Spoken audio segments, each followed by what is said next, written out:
You noticed as we came in this time, unlike last time, you got to a screen that said, wait for the host to begin the webinar. We're going to do that to allow some last remarks between the speaker's chair and the professors moving forward before our events. So if you see that, everything is good, everything is normal, and we will let you in typically a couple of minutes after scheduled time. So we appreciate that. And I'm going to pass it off to Kylie to introduce the event and our panelists for the evening. Hi, everyone. Welcome back. We're so glad that you could join us this evening.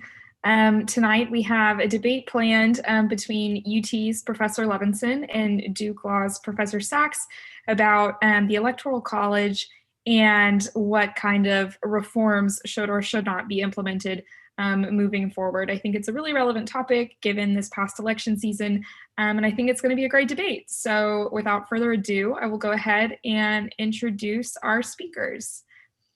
Professor Levinson, who holds the W. St. John Garwood and W. St. John Garwood Jr. Centennial Chair in Law, has been a member of Texas law faculty since 1980.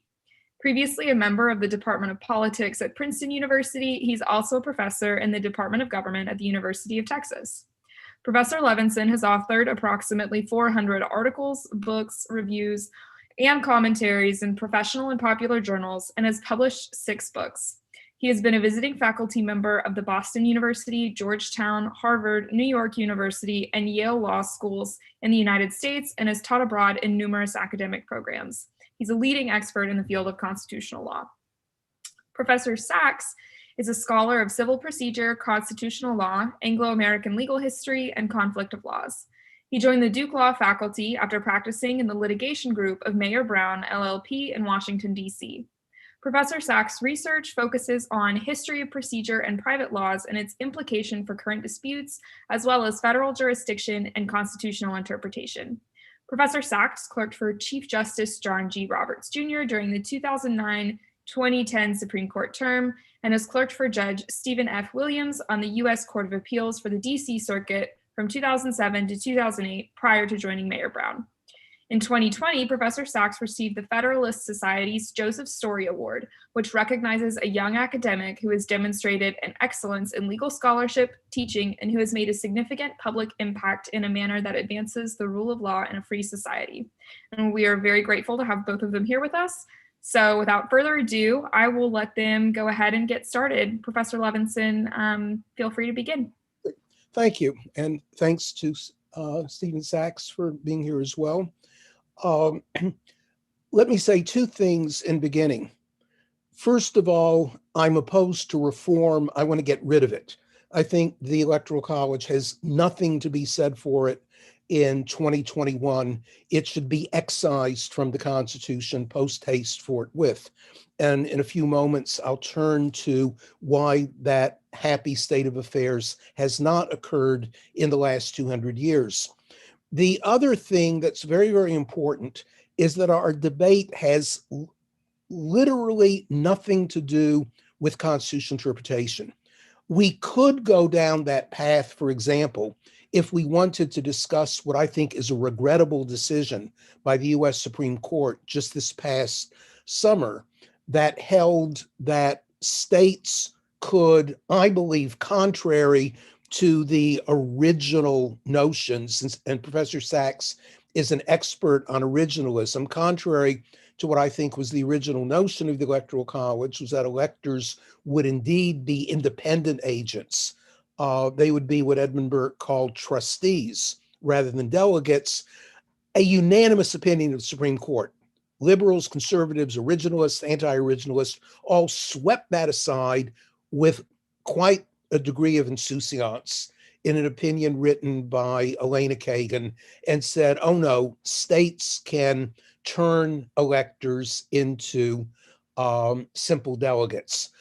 Were we talking about constitutional interpretation, I would be extremely interested in Professor Sachs' view of that regrettable decision, but we're not.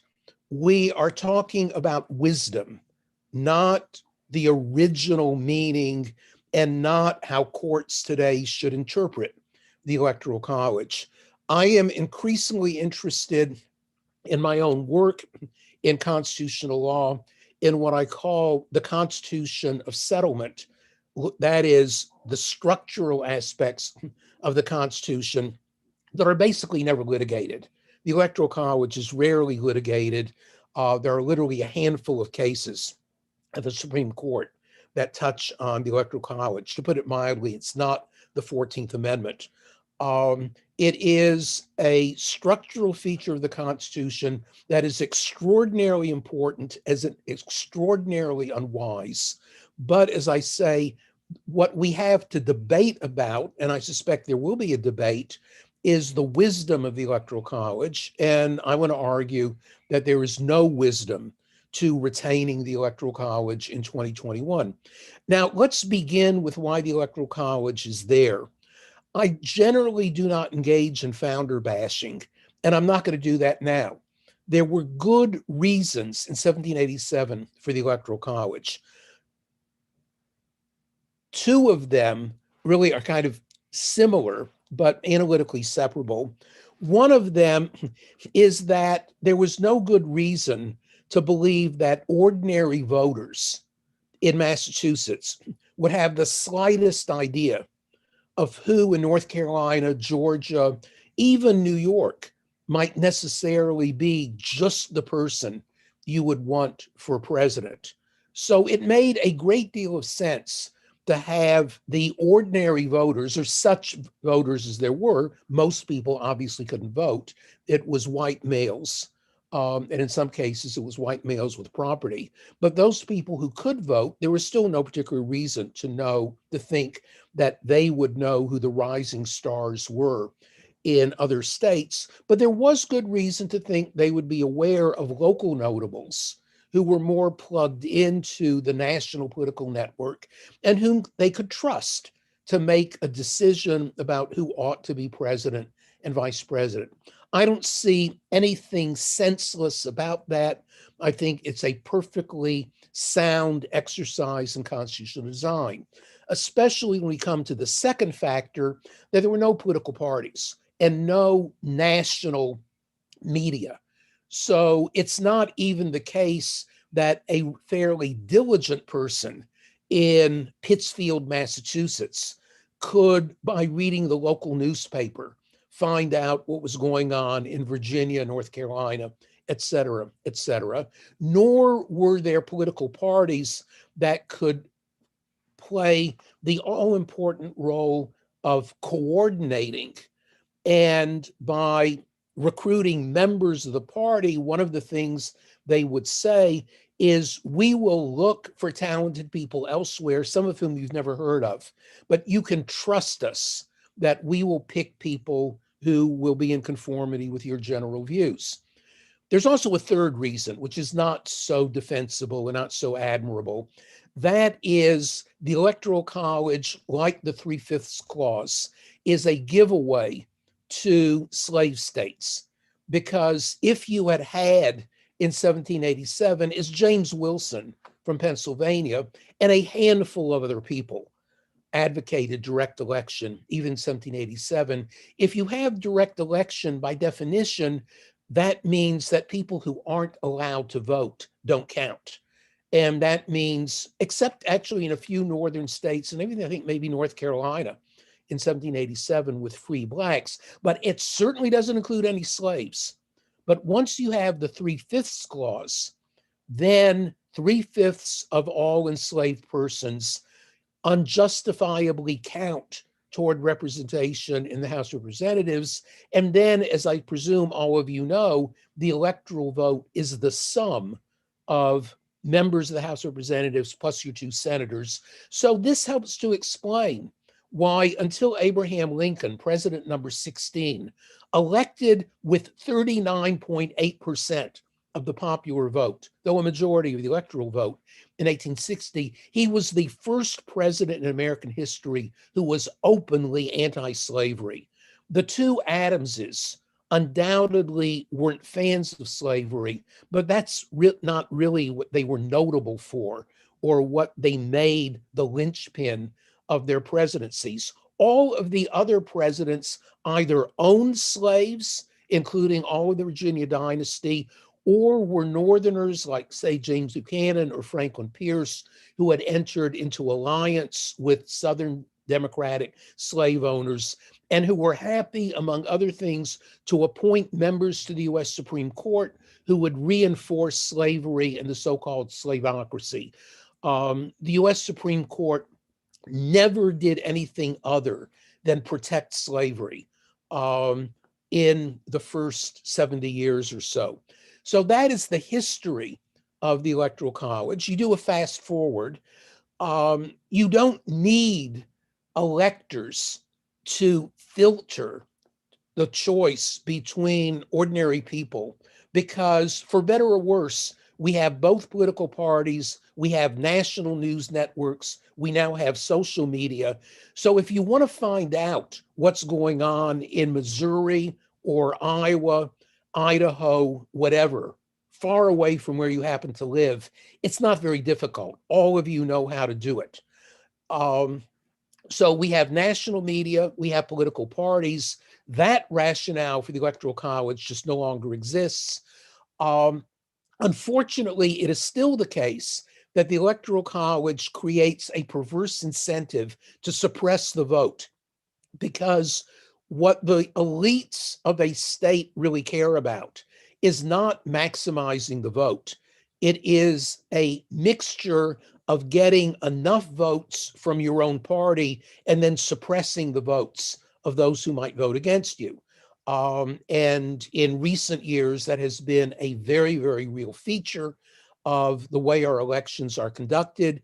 And it is in part because of the Electoral College. I would also mention the clear indefensibility of Donald Trump becoming president with 3 million votes fewer than Hillary Clinton. This cannot plausibly be viewed as the 2000 election could be viewed, where if we didn't have the Electoral College, both Al Gore and George W. Bush would have campaigned differently. So frankly, we really don't know if Al Gore would have won the vote if we had a national popular vote. But as a matter of fact, I think we can predict with a high degree of confidence that Hillary Clinton would have won in 2016 with a national popular vote.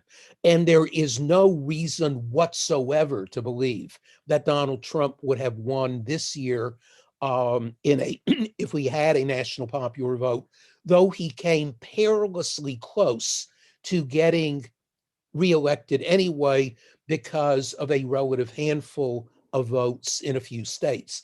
I see nothing to be said for that. There may be some interesting debates or differences between us on how to design a national vote system, because it's not self-evident what the answer to that question is. But I'm going to be extremely interested in why Professor Sachs thinks there is any merit at all to the Electoral College in 2021.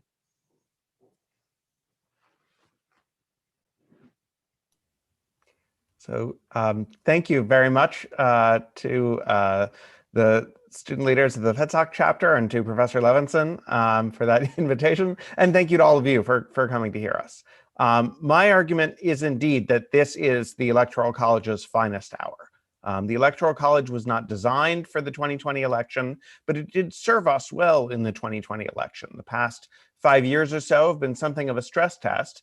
And one reason we passed was, in fact, the Electoral College. It was designed to divide power, to have states elect the president instead of an undivided national vote. And the lesson we've drawn from 2020 is the same lesson that the framers drew, that a system of divided power is often better able to resist a takeover attempt from the center.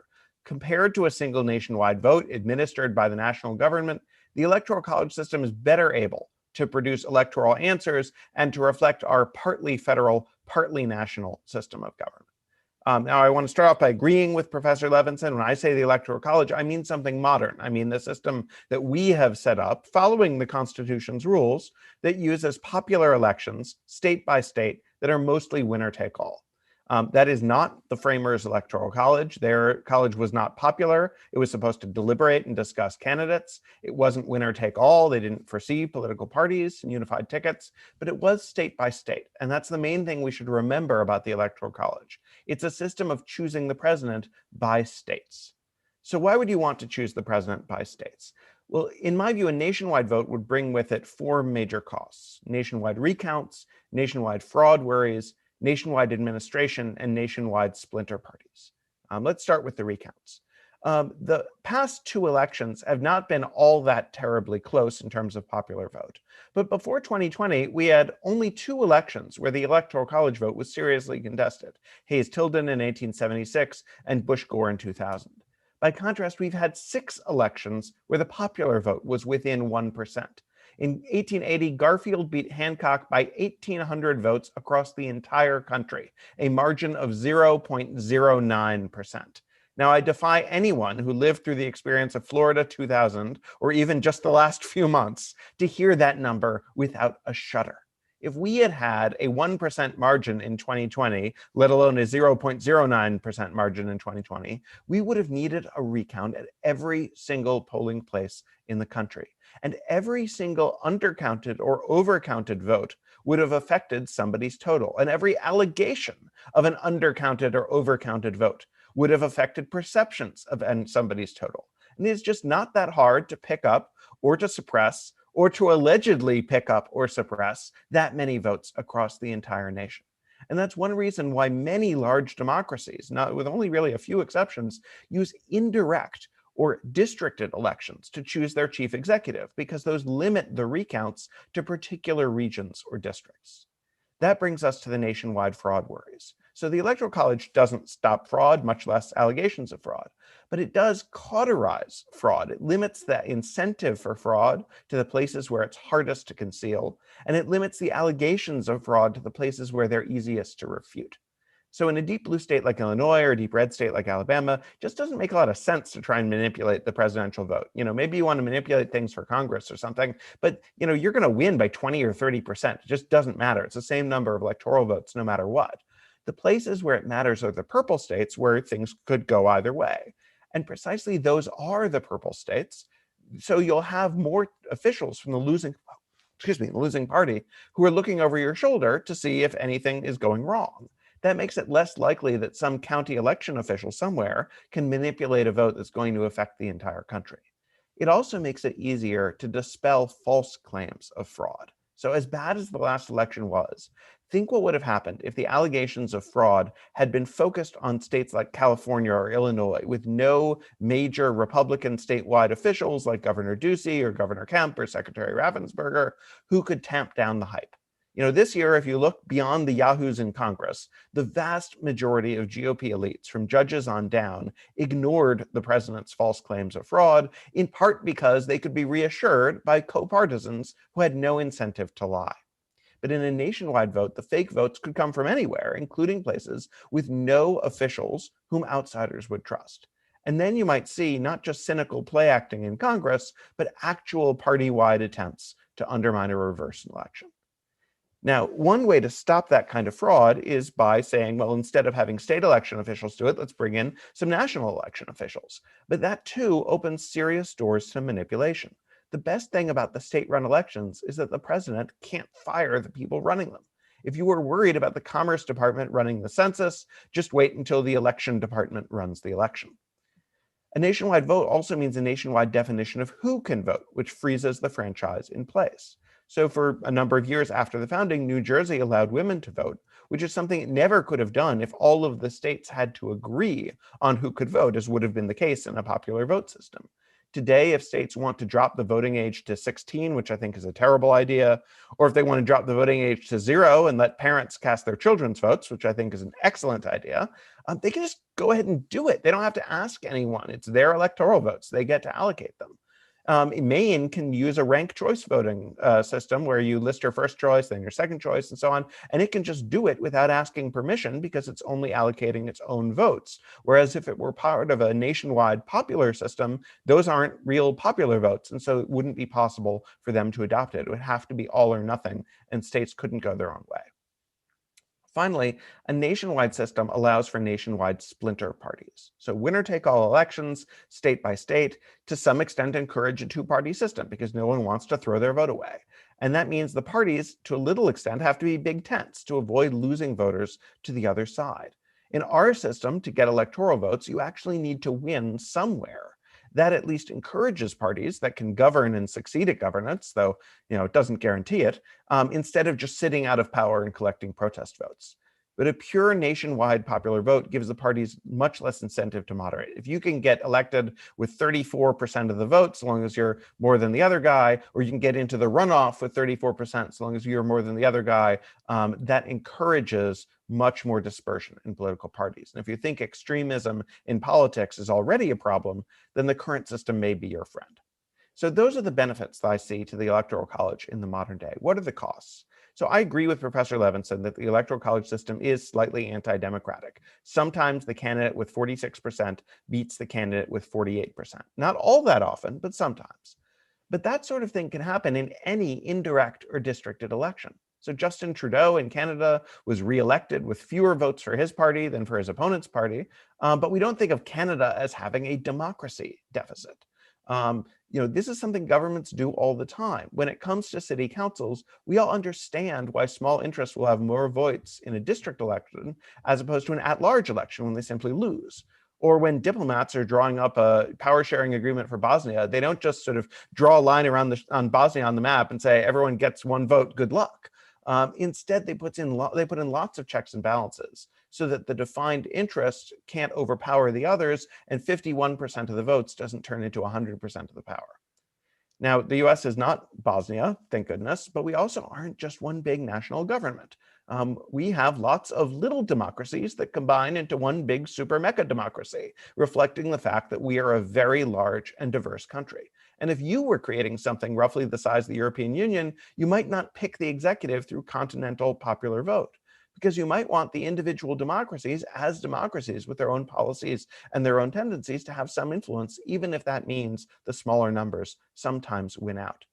Instead, every 4 years, our mini democracies elect a sort of mini Congress, the Electoral College, which they use to elect the president. And that Electoral College looks for a best athlete with a decathlon instead of a sprint. It makes you win in a bunch of places, balancing different interests rather than pursuing a bare majority. Candidates have to ask, how is that going to play in Pennsylvania? How is that going to play in Colorado? Sometimes that goes wrong, like with ethanol subsidies in Iowa, but often it goes right because it encourages candidates to hold off on one-size-fits-all policies that might cost them particular votes in particular places. And over the last century, the variations across the states have shrunk, sometimes for very good reasons. But the fact that we've already gone pretty far down the road to one-size-fits-all government isn't an argument for going the rest of the way, especially if you think that federalism ought to rely on political safeguards. Well, then you actually need some political safeguards, and the Electoral College is one of them. It may not be what any of us would have come up with from scratch. Honestly, neither is the state of New Jersey. But if the past year or so has taught us any lesson, it's that it could always be worse. And as bad as the 2020 presidential election was, it could have been a lot worse. One reason why it wasn't is the role of the states, and that is something secured by the Electoral College. Thank you, and I look forward to Professor Levinson's thoughts. Not surprisingly, I disagree strongly with what Professor Sachs has argued. Quite frankly, I don't think reference to the 1880 election is very helpful. A quick look at Wikipedia indicates that the total vote in 1880 was less than 9 million people. And the two leading candidates split it roughly 4,500,000 to 400,500,000. Interestingly enough, neither of them got a majority of the vote because there were some other candidates. Today, or I should say a couple months ago, there were approximately 155 million voters. And what the law of large numbers suggests is that you are spectacularly unlikely to have a close enough margin that there would be a serious possibility that hanky-panky in one state, that by stipulation, accounted for 100,000 votes. That's a bad thing. The people should be jailed if they engage in vote fraud or voter suppression and change the result by 100,000 votes. But in a national election, 160 million people, 100,000 votes really doesn't matter that much. It could. One can imagine a circumstance. The Kennedy-Nixon election of 1960 is the last truly close election. Remember, even in 2000, there was, although Florida was 560 votes, assuming you accept the vote count there, the national difference was 500,000. I'm willing to concede that from one perspective, that's basically a tie, because they undoubtedly would have campaigned differently if it had been a national vote. I'm not willing to concede that in 2016. I'm certainly not willing to concede that in 2020. And I think that our elections have been nationalized, for better or worse, in a way that wasn't even the case in 1960. If we really believe in the federal vision, quite frankly, we should go back to the beginning and the original practices, whether or not these original intent, and have state legislatures appoint the electors. And guess what? There were Republicans who were seriously suggesting that the decision be taken away from all of the voters, and that Republican state legislatures in Florida or in Pennsylvania or in Michigan just take over the Electoral College. And the fact is, the Constitution allows them to do that. The fact that they haven't done that in well over 100 years, maybe 150 years, speaks to political conventions and the like. It doesn't speak to constitutional necessity. So this is a way to blow up the entire system. It's also important, I see no merit, and I'm not sure Professor Sachs sees much merit, to the winner-take-all feature of Electoral College, which means that, in fact, in Texas, we basically didn't know there was a presidential election going on this past fall, because neither of the candidates, except for a 3-day period when Democrats, with their congenital optimism, started saying, well, maybe Joe Biden could actually make a go for it. So Kamala Harris came in and gave a speech. But if you live in either of the two most populous states in the union, that is California and Texas, you almost literally have no idea that there's an election going on if you're relying, for example, on political advertising or campaign visits, because the campaigns do not buy advertising in states that they can rely on. I suspect that Professor Sachs was aware there was an election going on because North Carolina was a battleground state. I see no reason whatsoever to privilege the 10 or 12 battleground states, which creates incentives for the candidates to pander to the voters in those particular states, whether it's a matter of steel tariffs, policy toward Israel, ethanol, or whatever, and simply ignore the states where most Americans live. And that's part of the Electoral College system that Professor Sachs is defending. Let me say also that the Electoral College does not, in fact, necessarily protect us against third parties. In 1948 and 1968, both, the election could have gone to the House of Representatives with a shift of relatively few votes in 2 or 3 states, because Strom Thurmond got, I think, 37 electoral votes, and George Wallace got, I think, 46 electoral votes in 1968. What's the one thing that you know about both Wallace and Thurmond? They were thoroughgoing white racists who were gaming the electoral college system in an effort to throw the election into the House. Neither really expected to win the Electoral College, but both reasonably thought that they might get enough electoral votes to throw the election into the Electoral College and to create sheer chaos. And That didn't happen in 1992 when Ross Perot got 19% of the national vote, but he was not a regional candidate. He was a national candidate. And ironically enough, even with 19% of the votes, he didn't get any electoral votes. There are other things I'd like to say, but I think I've probably gone over my time. But I may take the advantage later to make one other very important point. Sure thing. So I'd like to make 3 points quickly. The first is, although recognizing the law of large numbers, it's still the case that since 1960 we've had 3 elections that were sub 1%. Kennedy, Nixon, Nixon, Humphrey, and Bush, Gore.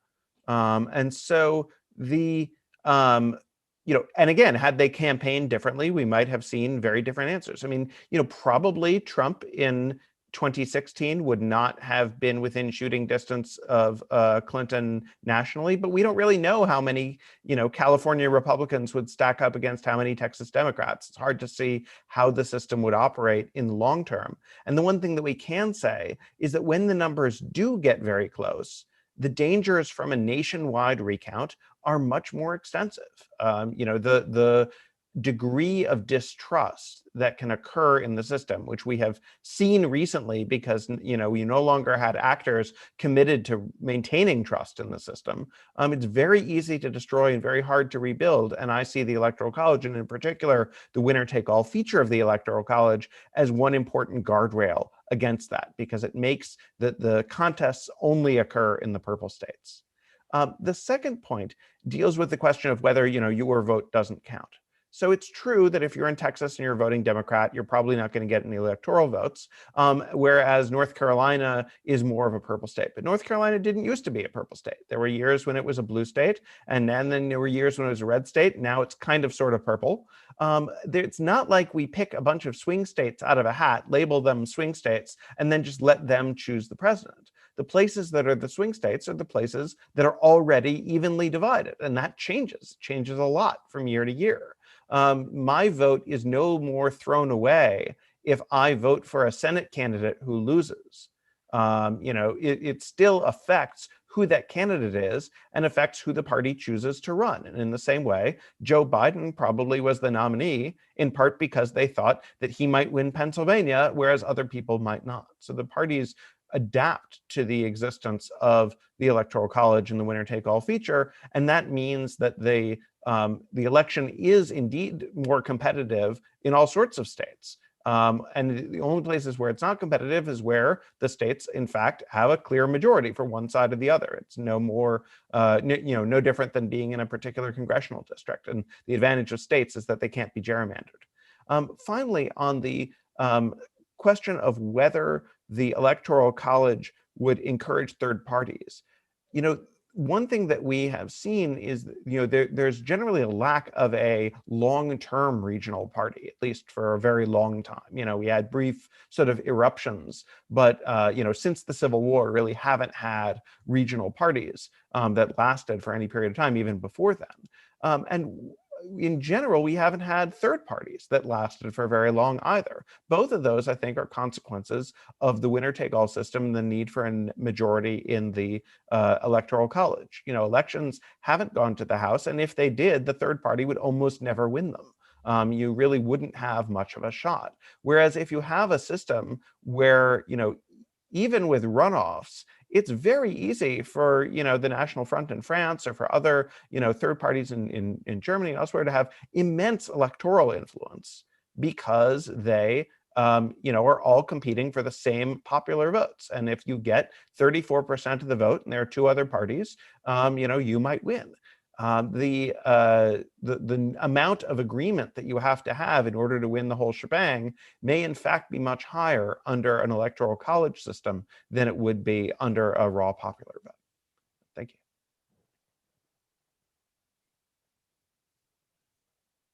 Okay, thank you both so much for those remarks. I'm going to go ahead and open up our Q&A. We have some questions already submitted. This one is for Professor Levinson. So Austin Nelson would like to know if you would propose to replace the Electoral College with a direct popular vote Or would you consider or prefer a new system of indirect election, such as an election in Congress? I'd want direct popular vote, but I would want to make sure that it would not be first past the post. I think it is a deficiency of our system that both Richard Nixon and Bill Clinton got to the White House in 1968 and 1992 with 43% of the vote. I don't think it's a complete coincidence that both were subject to impeachment. That not only is it more democratic if a president can plausibly claim to be the people's choice, but it probably leads to greater stability.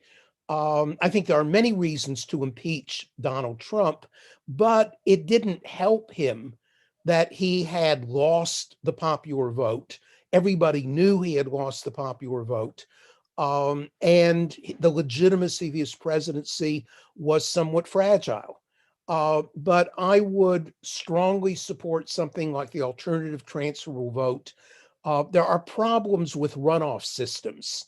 Eric Maskin, a Harvard economist who won the Nobel Prize, has written extensively on what he thinks is the best way to design a single winner system. And it would not be the French system of simply a runoff between the top two, or the so-called jungle primaries that you have in Louisiana or California, where it's also the top two to get to the final round, because the concern that Professor Sachs expresses is a genuine concern. But I think that we're up to creating a national voting system that will certainly protect us against a party with 34% electing its candidate, the president. And I would make the point, I would repeat the point, that neither George Wallace nor Strom Thurmond expected to become president. What they did expect correctly was, as regional and racist candidates, they could pick up enough electoral votes to throw the election into the House and to become kingmakers for the person who did become president. That's a genuine danger that we run. We may run a theoretical danger of a close vote where we have 180 million, 170 million people voting. But I think that any statistician would say that it's a far, far less predictable danger than the obvious, what the framers called lessons of experience that we have with the Electoral College from the very beginning until this very year.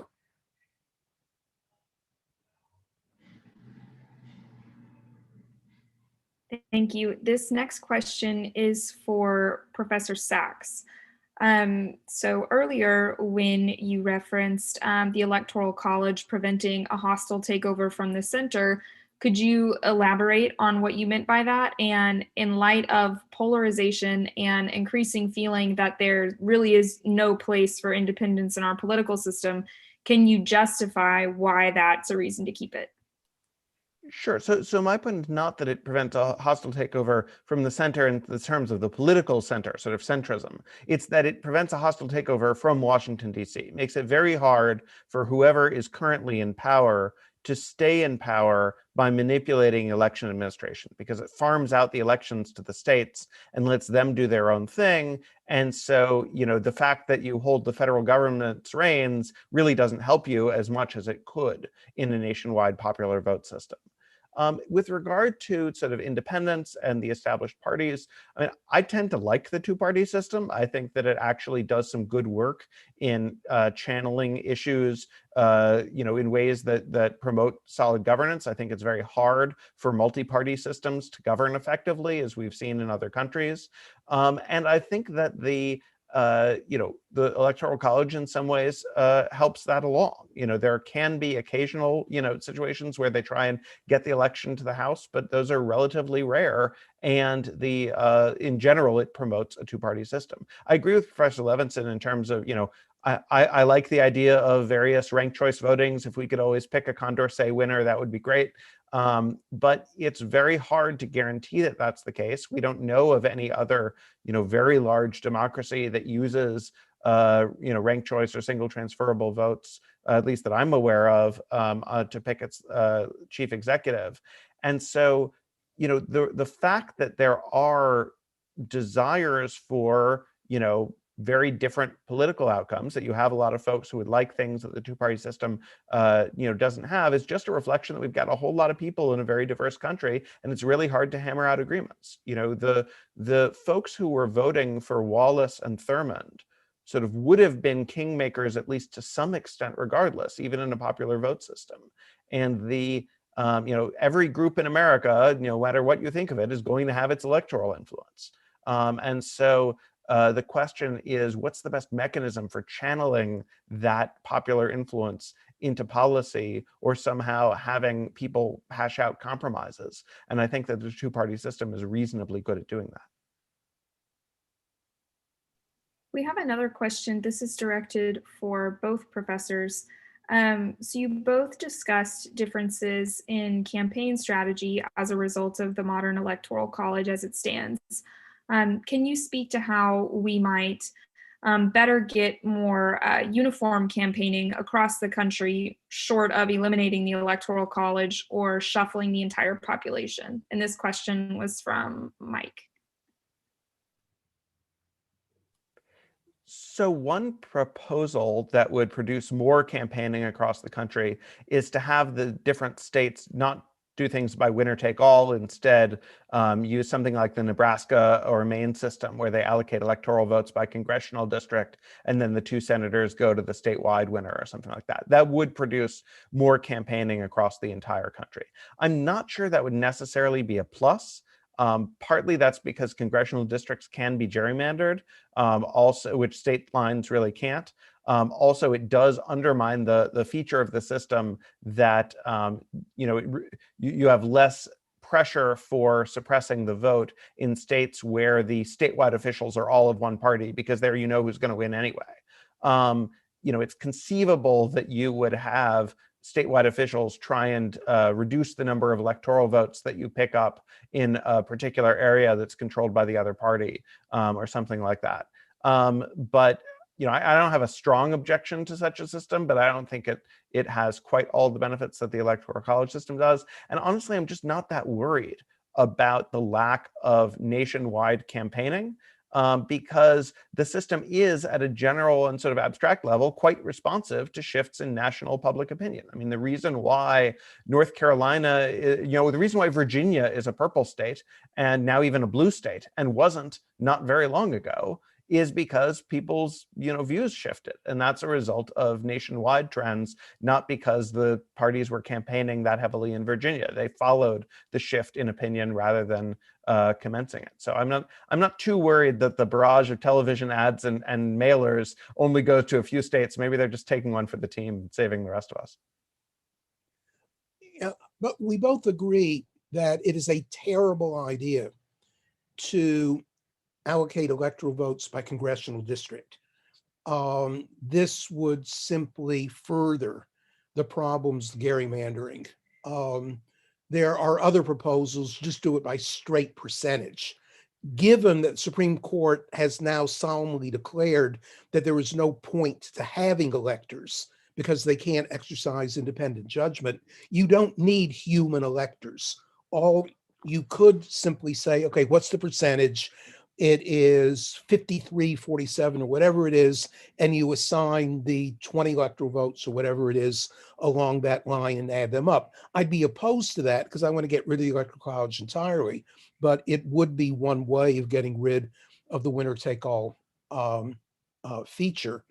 I want to say one aspect about stateness and why it is that we really don't particularly care that both the Senate and the Electoral College give disproportionate weight to a number of not necessarily truly representative states. I'm from North Carolina. I still consider myself in some ways a Tar Heel.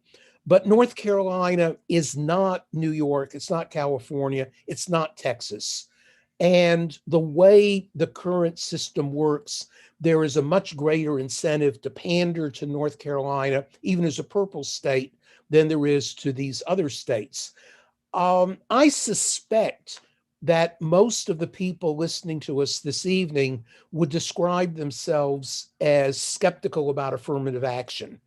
Well, let me suggest that both the US Senate, which I loathe even more than I loathe the Electoral College, and the Electoral College work as bizarre forms of affirmative action to selective states. In the Senate, that's crystal clear. It's an affirmative action program for the residents of small states. It has nothing to do with protecting the values of federalism. It has everything to do with protecting the political interests of residents of small states. The same thing is true with regard to the Electoral College, though there are some rather large states that are battlegrounds, like Pennsylvania and North Carolina. But it's still the case that that has nothing to do with really caring about preserving North Carolina and Pennsylvania as vital sources of decision making. What you do is to pander to the residents of Pennsylvania, North Carolina, or Iowa, or Wisconsin with cheese tariffs, or in Ohio, steel subsidies, or the pig farm industry in North Carolina. Um, I don't see that that serves the public interest. And if one said, well, let's give extra political weight to my favorite groups, whatever they happen to be, I think most people would say this is outrageous because in the United States, we believe in one person, one vote. Everybody's vote counts equally and nobody's vote counts for more. And that is contradicted every single election in the Electoral College, as well, of course, as the US Senate. This question is directed to both professors as well. Would limiting the president to a single term ameliorate the concern about the federal government having control of counting a national popular vote? I don't think that it would. And I think it would have some other very serious costs. So I think that presidents care about their successors, most of them at least.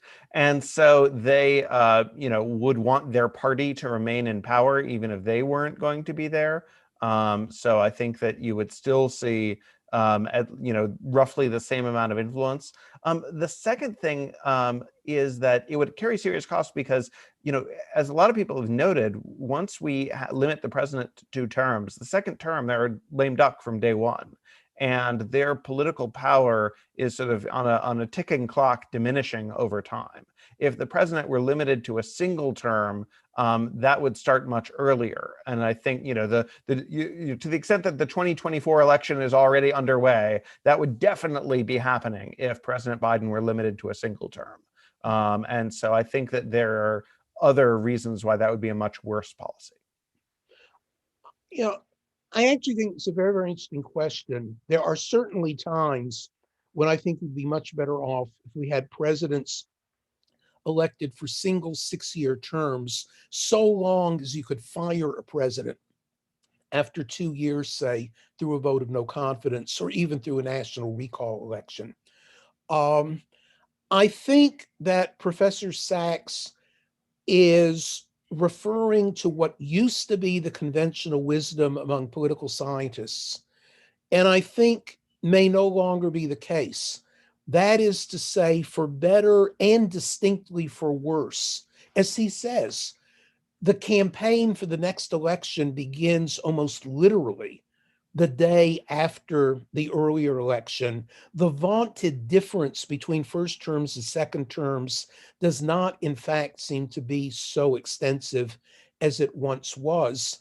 But I do think, and I confess this has become a hobby horse of mine, I do think that lawyers as a group have relatively little to say of value with regard to designing things like the American presidency or the Electoral College, because that really does call on political science much more than on what we tend to talk about in law school. What we tend to talk about in law school obsessively is that part of the Constitution I call the Constitution of conversation, where, if this were a different evening, Professor Sachs and I could be debating vigorously about originalism and anti-originalism, and that would be a lot of fun.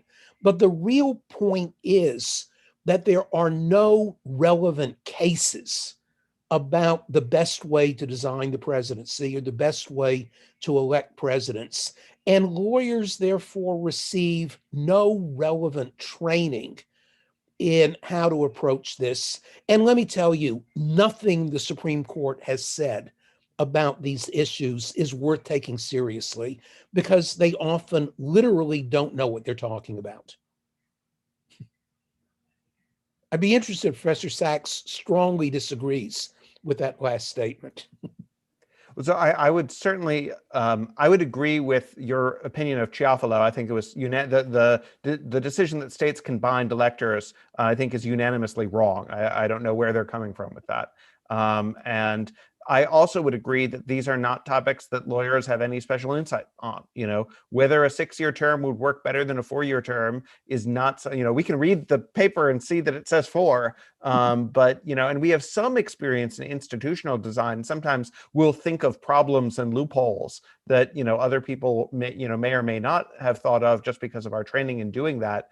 But yes, surveying countries around the world and figuring out what works and what doesn't is not our forte. So I think we have time for one more question, and something I know that has been on my mind and the minds of others at UT, and I'm sure, law schools around the country, is the events that took place earlier this month. And I was wondering, and I think after, having listened to you both offer such a wonderful debate for the last hour, I think we can kind of guess where you're going to go, but I would like to know personally, do you think that the events of earlier this month vindicate the Electoral College, or do they doom it? So in my view, they vindicate it in part, in the sense that, as I described, you've got Republican office holders in the contested states saying, no, it's fine. Like we've checked it all. We looked through it really carefully. As far as we can tell, there's nothing going on here. And that is, I think, really crucial. So the lesson of the past months, in my view, is that trust in the political system is a fragile thing. That is, in some ways, the sort of essential conservative insight that society is a lot more fragile than you think it is, and that it is much more easily destroyed than rebuilt. And I think that to the extent that the Electoral College, at least to some extent, protects that trust over the claim that, no, they say they won by 7 million votes, but those are all, voting machines or something. It is something worth having around. Let me say that I don't strongly disagree with what Professor Sachs had just said. I would still be much happier if we just eliminated the Electoral College.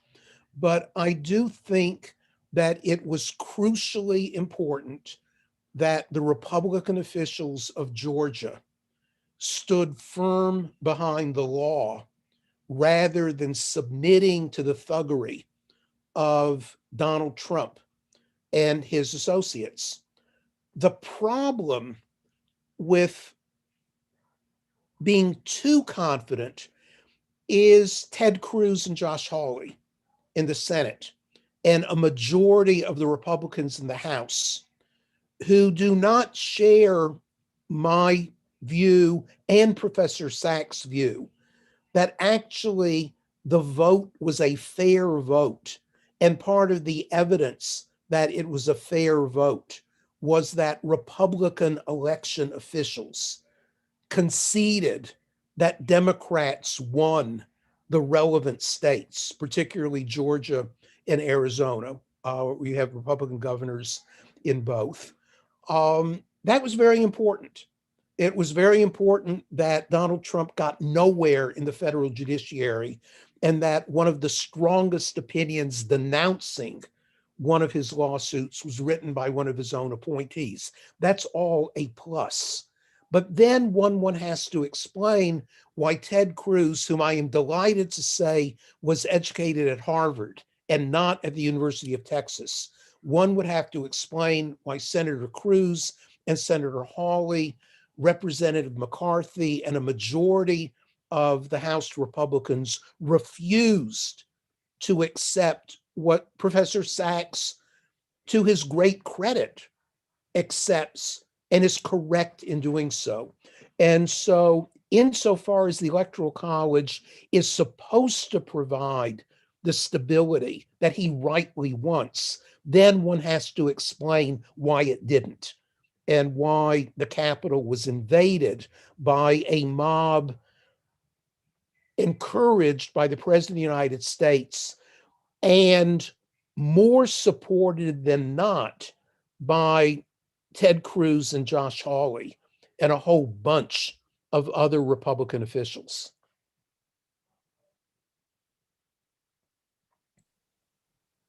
Professor Sachs, would you like to close us out there?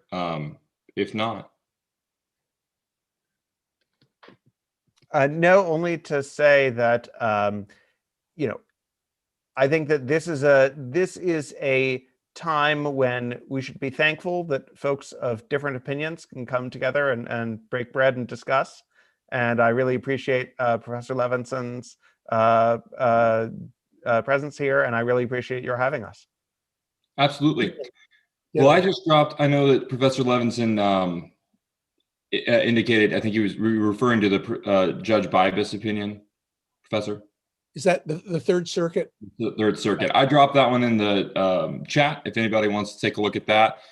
We are grateful to both of you for coming this evening and sharing your thoughts. I think it's been a lively debate. Thank you, Kylie, for your moderating services. And I'll just take a second to introduce the next event, because it's one I'm particularly excited about. We're going to have Professor Ilan Werman and Evan Bernick from Georgetown Law Center come and discuss the original meaning of the 14th Amendment. Now, I don't know if you know, but Professor Werman has recently written a well-reviewed book on the subject, and I think Evan Bernick, also an originalist, has a very different opinion. So we'll have the rare originalist on originalist debate here at the Federalist Society. Those are always a sight to behold, and I would encourage each and every one of you to register at the link that Mike, thank you, Mike, has dropped in the chat. So again, thank you so much to everybody that's been here this evening. Thank you, professors, for lending us your expertise for an hour. And we will see each and every one of you next week. Y'all have a good night. Thank you. Bye-bye. Thank you.